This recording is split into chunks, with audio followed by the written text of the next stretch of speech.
Blackburn George, Gooners, football fans, welcome to the post game of Leicester Arsenal with my friend and colleague Blackburn George. How are you, my friend?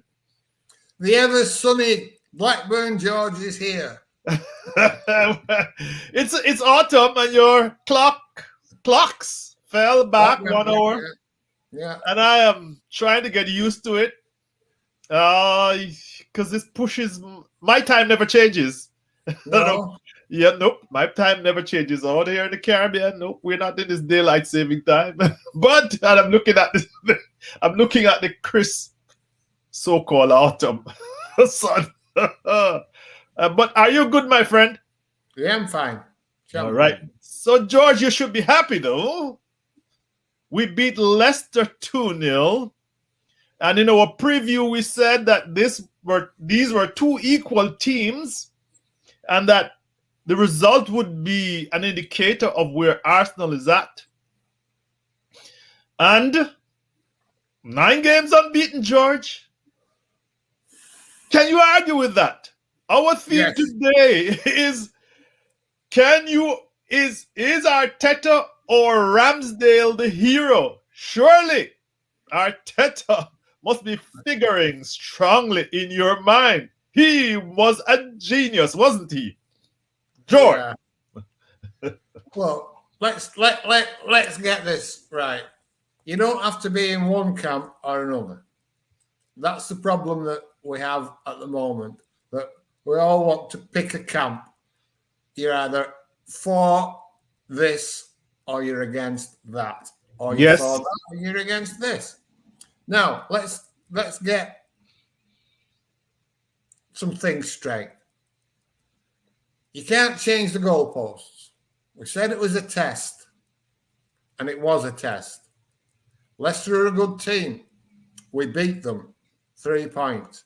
That's absolutely fantastic. The first 20 minutes, I tweeted, "This is very impressive," and it was. The next 70 minutes, less so.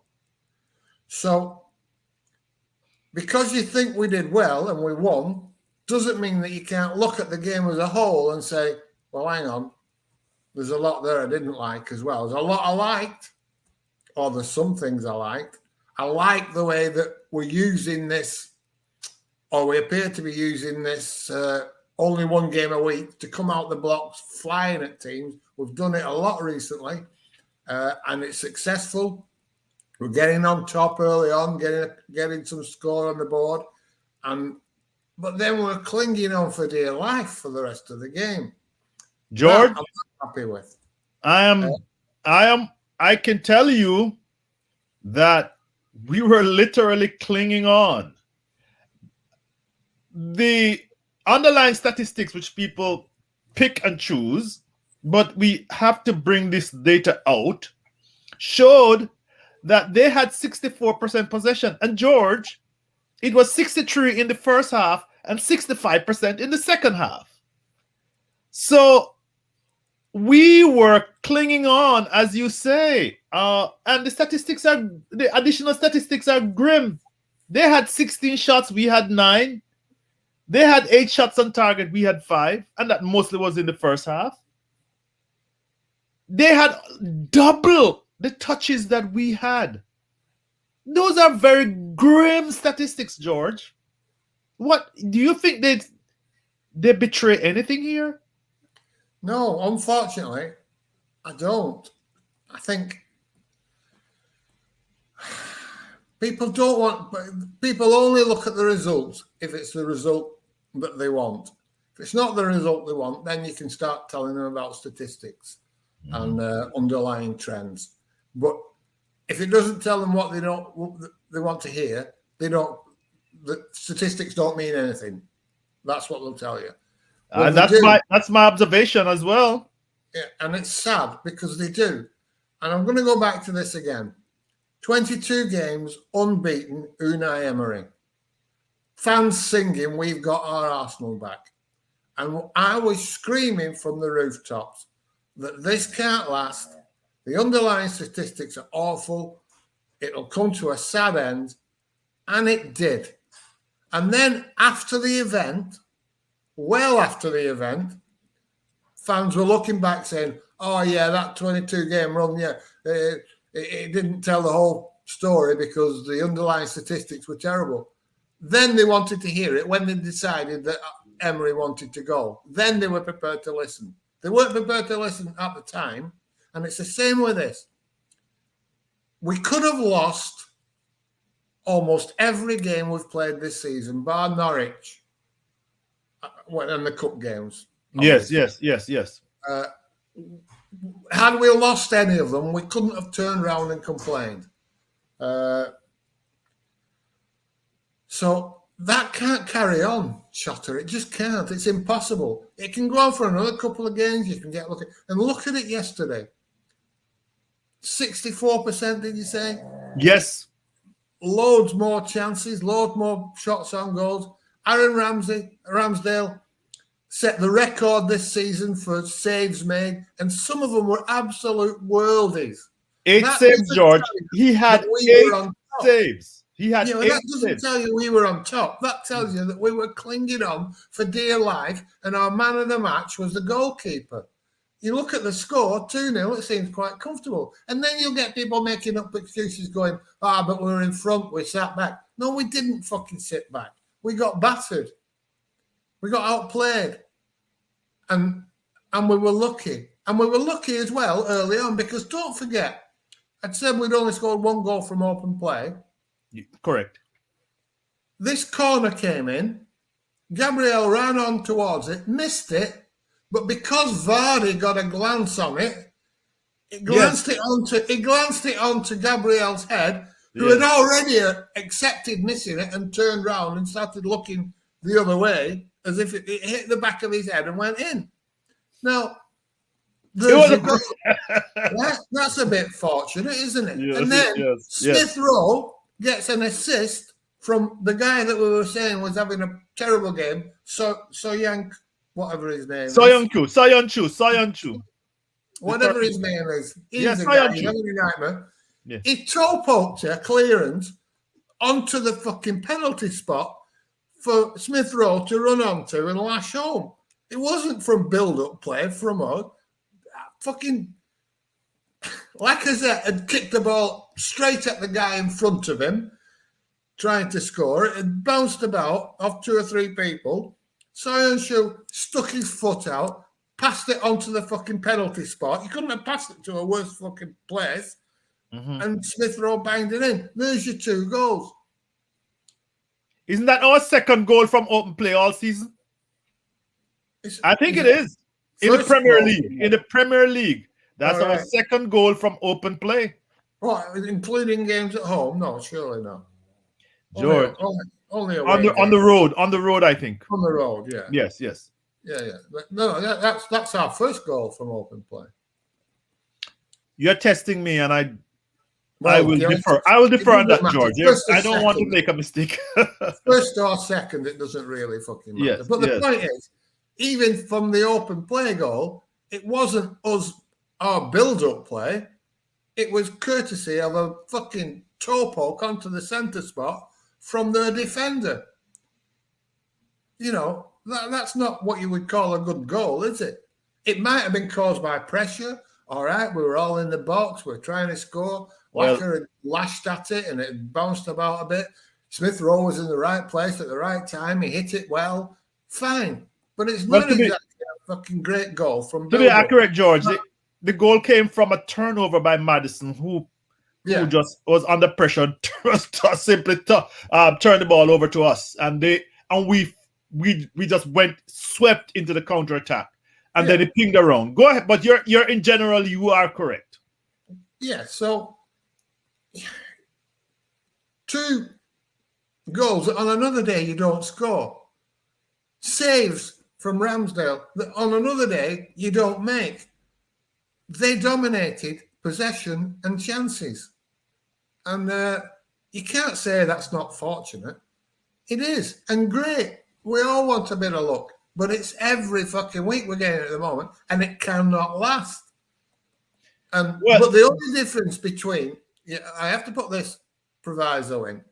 The only difference between this one and Emery's run was that there's scope for improvement from this team because they will get better. These young players that we've brought in, all of them are proving to be decent players. So they will improve. There wasn't much prospect of Emery's team improving because he was leaving our best players out and things were getting worse. It's fair to say that whether they're good or not, in my opinion, they're not very good at the moment. We're in a false position. But whether we're good or not, there is a progression under Arteta. There's the chance that we'll get better. The players are getting more used to his methods. The young players are fitting in. So there's a chance that we will improve and we will get better. That's the difference between, as I see it, between this unbeaten run and Emery's unbeaten run. It's not fair to write them off as both being the same. But, Jesus, stop telling me we're playing well and he's worked fucking miracles. It's against the run of play almost every fucking week. You know, and George, it can't last. It just can't last. It couldn't. It can't. Oh, bloody hell! It can last if we improve. If we take advantage of this, the boost in confidence that it's given us, and that's a platform, and the players improve, and the team play improves, great. But if it carries on as it is with this standard of play and doesn't improve, it'll bite us on the arse and results will go the other way. All of a sudden, all these games that we've been very lucky to win, we'll start losing. And it'll be a completely different landscape. Hopefully that doesn't happen. Hopefully we build on this. We're in 6th place now. If we say that we start from here and we improve, great. But we've got to improve because that performance and recent performances, despite the fact that we've got all these points, is not good enough to maintain us. Well, I'm sorry to say all that. It sounds shit. I want to be enthusiastic. I want to think, oh, yeah, great, we're back. It's positive, everything's positive, everything's great. But it's fucking not. It's just not. But George, people, well, first of all, I was happy because you mentioned what was different about this compared to Emery in terms of the players. And my own thought process was that there was a lot more energy from the youngsters. And, you know, that he had spent 150 million pounds, 200 and plus in the past 2 years. And that shows up in particularly the defenders, because George, when I looked at the statistics at who scored, our defenders had the highest number of touches. You can't be defending for dear life, and then your goalkeeper is making save after save. The fingertip of Ian Nacho, the brilliant save from the Madison free kick, which, by the way, and I'm not taking anything from Ramsdale, great, but that ball was curling in, not curling away. Perhaps it was curling away, he probably got a fingertip to it. But I hear people carrying on forever, and then finally the commentator on my stream recognized that the ball was curling into him. So I'm not taking anything away from him, but we need to put the underlying data there. It was a stunning save. It was a fabulous save. Yes. But it was also 5 foot away from the upright. That's the point I'm making. It was nowhere near the corner of the goal. That's my point. But he still did great. It's still a goal 9 times out of 10, and he saved it. And that's, you see, Ramsdale. He's been a great buy. Exactly. Look at him. Look how he distributes the ball. He's better than Leno. He's better than Emi Martinez. He has been a good buy. But however, that doesn't mean that it was right to sell Martinez. No, of course not. Right? It was still wrong to sell Martinez. We should still have kept him and sold Leno for more money than we got for Martinez and had a better player and not have this problem now, what we're going to do with Leno.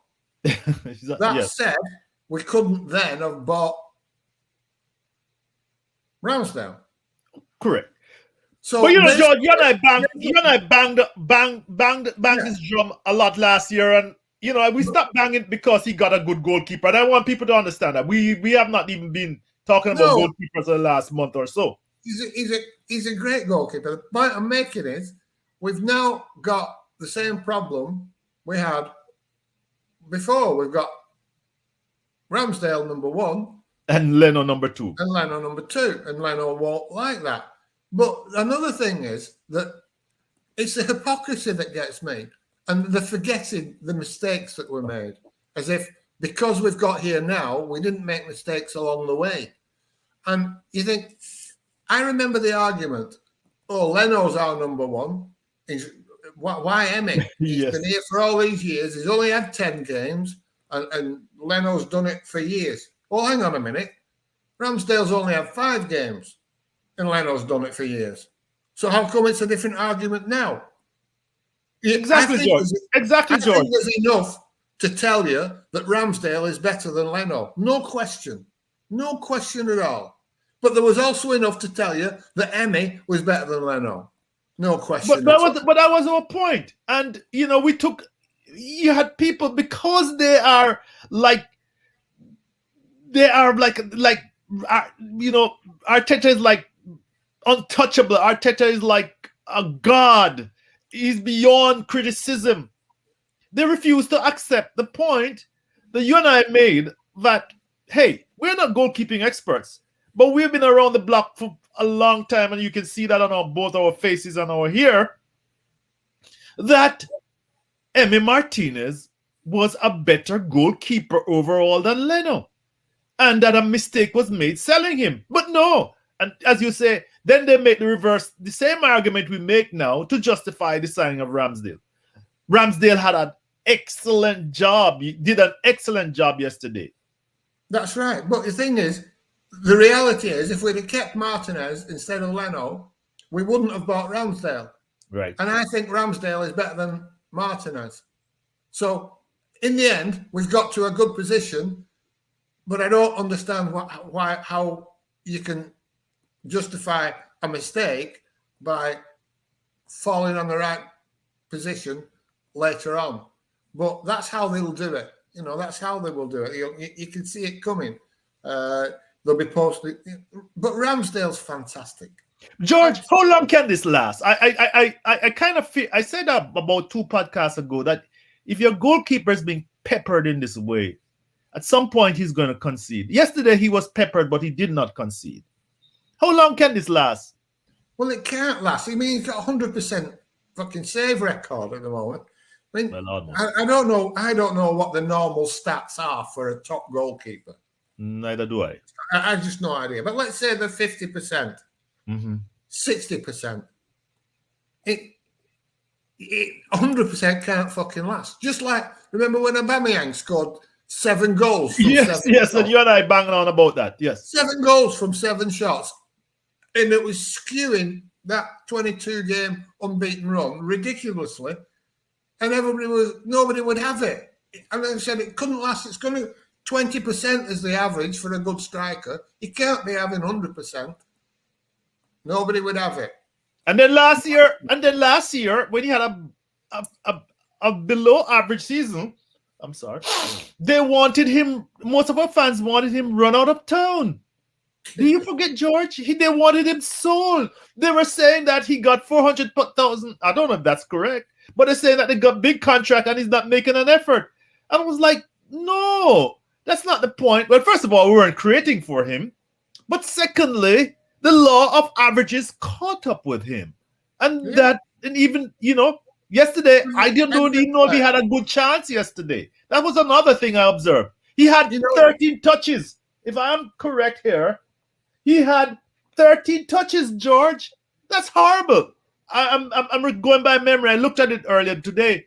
For a starter, and I'm not blaming him, How can your number 1 striker have 13 touches? Well, I think we know.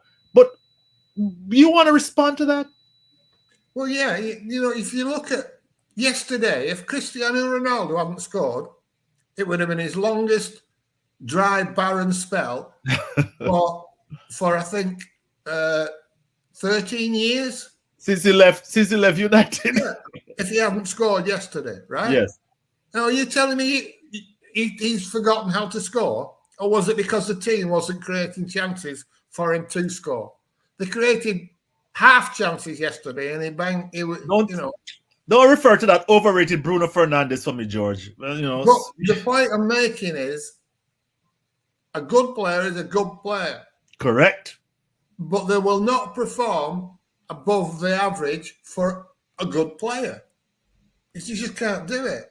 Let me just give some props. Just me give some props here to Shard Gooner, because week after week in his previews on the Uncensored Arsenal, he's been making the point that Arteta dodges the question of how you create chances, and that question was not answered yesterday. And you described it eloquently, George. Arteta in the pressers. I'm not talking about, some random interview. Pressers, they ask him directly, are you satisfied with the chances you're creating? And he dodges the question, talks about efficiency and all kinds of other issues. It's a problem. And that is also an underlying statistic. And you look at the other end of the field as well. And you say, we've improved fantastically defensively. Well, how have we improved defensively if we're having 8 shots on goal and the goalkeeper's the man of the match? How can we improve defensively? Those two statistics, one comment and the statistics don't marry up, right? You've got Gabriel and Ben White and Aaron Ramsdale and the Emperor all playing out the skin defensively, clearing things, getting in the way, making saves, 100%. I think 100% tackle rate success for them and clearance rate and all the rest of it. Yes. That cannot continue. It's impossible. Otherwise, teams that have had better players than them in the past would never have conceded a fucking goal. It's just they're defying the laws of averages at the moment, and it can't fucking last. Ramsdale's got to let some in. Can't keep up 100% fucking save record. You cannot tell me that we've improved defensively so much that we're allowing 8 shots on goal and about 3 or 4 absolutely world-class saves from those 8. That's not an improvement defensively. That's getting fucking lucky again. Where are we improving? Question. Well, we're improving in midfield, I think. I think Partey does look a bit better. He had a number of touches. Yes, he had a lot of touches yesterday, George. Well, I think he's getting better. Yes. I think Lukongo is sort of forward-looking more than we've seen from Partey before. They're getting to know each other. The young lad's good. Tavares has given us something that Tierney doesn't. That's more accident than design. And Aubameyang is working his bollocks off. But again, you look at him yesterday, and he was getting praise. Aubameyang again, tracking back, making tackles on the edge of his box. The fucking bloke's 33. If we were playing twice a week, he couldn't do that, and he can't continue to do it all season anyway. We're defending and attacking frantically, at least. You lost some words here, George. But looking at who scored, they give Tavares a 7.1, they give Gabriel a 8.0, White a 6.9, and Tomiyasu a 7.3, and Partey a 7.0, and Rowe a 8.0.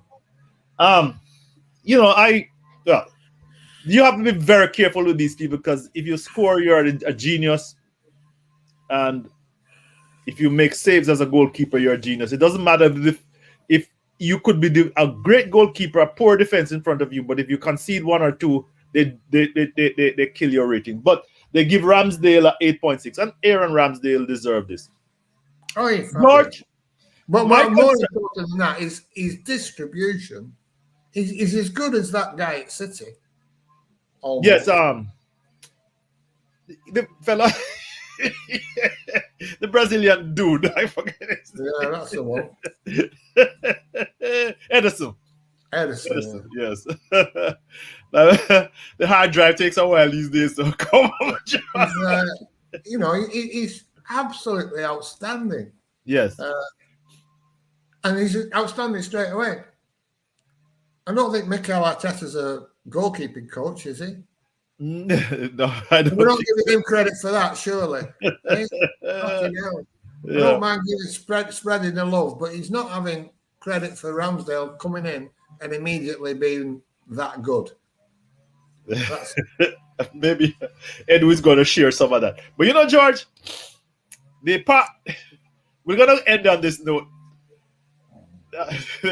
Our fans are just so predictable. And then on Twitter, it was the Arteta partisans came out.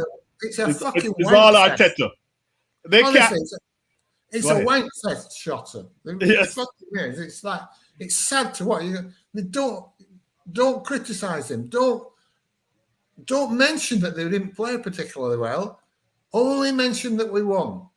Don't mention that we were, Tottenham Hotspur had 3 games at the beginning of the season where they got fortunate with the results. They weren't playing very well, but they won 1-0, right? You got up to United and beat them, right?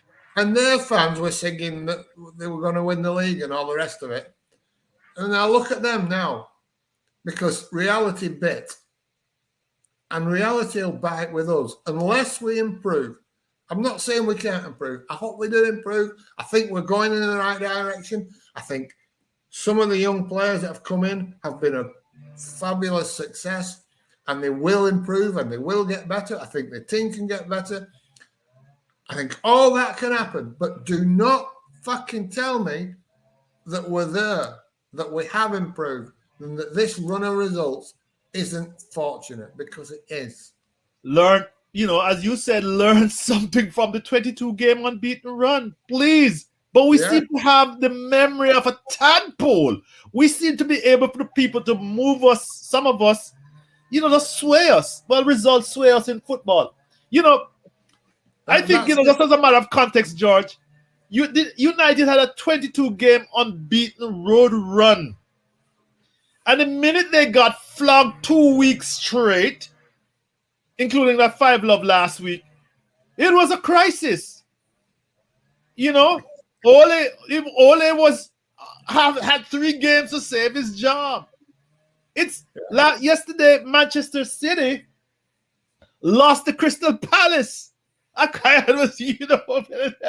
Burnley beat Brighton.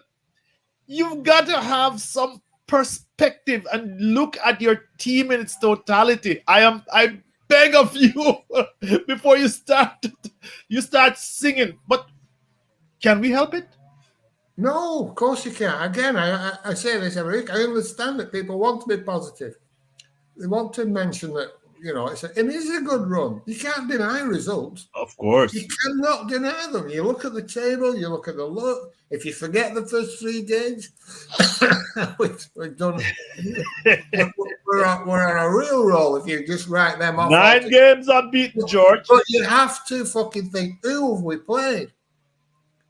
The team that was in sort of good form was Leicester. Yes. And despite the fact that we beat them 2-0, they outplayed us. They were better than us, Shotta. They were. If I was a Leicester fan, I would be saying, fucking hell, how did we lose that to them? They were crap. That's what I would be saying. And so would you. And so would every Arsenal fan if they were Leicester fans. If you look at it realistically, we did not play well, other than the first 20 minutes. And I'm not having this excuse, but we were 2 up, we sat back. No. They were shell-shocked the first 20 minutes. And I like that tactic. Remember Arsene Wenger used to do it all the time. Correct. He used to come at them like crazy when we were at Highbury with the Invincibles. We'd go 2 or 3 up, and that would be it. We could have the rest of the afternoon off. It was lovely, great stuff. but they weren't clinging on for dear life for the rest of the fucking afternoon. And that is what we were doing. But, And that's what we were doing. And that's what we've done a lot. Crystal Palace should have beaten us. They were far, far better team than us. Brighton should have beaten us. They were far, far better than us. Even Burnley were better than us. One free kick versus 40 crosses. I can't. Yeah, it's fucking hell. And that's a fact. That's not a headline. But the problem is, everybody that comes on spouting extreme positives encourages me to go, oh, hang on a minute, and have a fucking step further away. I don't want to be further away. I want to be somewhere in the middle where I can see all the good things that are happening, hope that more good things happen. But if you keep telling me, oh, it's great, Arteta's wonderful, every decision is made, and all these players they'll all gel together and we'll be like this super team, fuck off. Yeah, that is the problem. That's the issue. We want to cling to narratives, and there are people who are clinging to narratives. And George, we have our own narrative, and as you said, we want people to listen to our narrative as well. But we're hopefully we're trying to give some semblance, some perspective, some rationality. But they won't listen to your narrative if they don't agree with it. Yeah, well, they won't. I know. I said this morning on Twitter, right?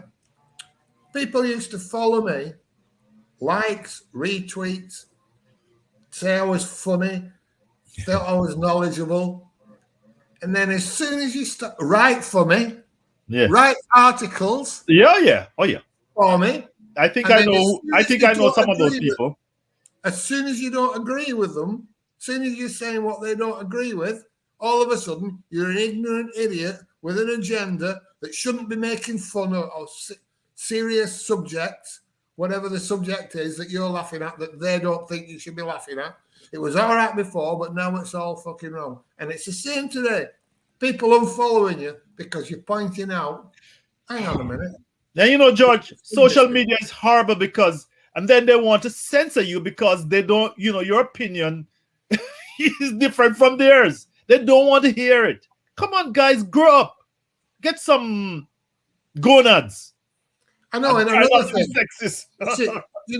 that Lee Gunner's been banned, hasn't he? Yeah, because he called somebody something to do with their disability. I mean, I have absolutely no idea. Yeah. What he called someone. And but it was just a state. It was just an expression, George. It wasn't literally. And they made it and they complained and then they're proud of it. And it's outrageous. It's fucking you soft, pathetic wankers. That's what snowflakes. They are. Fucking snowflakes. If you don't like him, tell him you don't fucking like him. If you don't like him, don't follow him. I don't like him. I never followed him. I never even read I never watched his fucking YouTube channels. But they're waiting to be outraged on behalf of somebody else who wasn't probably outraged. I mean, what can you call someone now? Can I call you a half-wit on Twitter, or does that get me banned? Can I say you're a footwit? Does that get me banned? Where does it stop? Your language tells you a lot about someone. And if they're not allowed to use descriptive language, you can't judge what that person's thinking and what that person's like. If everything has to be bland and meaningless, you can't disagree with someone, you can't argue with them. I mean, you shouldn't be threatening people. You shouldn't be fucking racist. You shouldn't be homophobic. But surely you can fucking insult people on Twitter and without them crying and trying to get you fucking banned. Or make a joke even. Sometimes it's not even serious. I lost my Blackburn George account with over 10,000 followers because I said somebody needed a baseball taken round their head. It was a joke. It was a fucking joke. And loads of people conspired to all complain at the same time, saying I was inciting violence. And I got banned. Fucking arseholes. They need a baseball bat around the fucking head. Well, welcome to the world. Welcome to the new world. Welcome to the metaverse. George? Yeah. Your hero. Go choose your hero. That is the theme. I am for Arsenal and you are too, George. Best football Yeah. for Arsenal. And trying to choose heroes, I think, pointless. Aaron Ramsdale, man of the match. Thank you very much. Arteta, you set up the team, you go after them, good thing. But there are things to be worked at. That is our theme. Thank you very much, George. Okay. Of course, we'll get together again for Watford, which predicted, we hope, will be an easy victory for the Arsenal. 10 games unbeaten. 10 in a row. All right, George. Bye. See you later. Yep. Bye, everybody.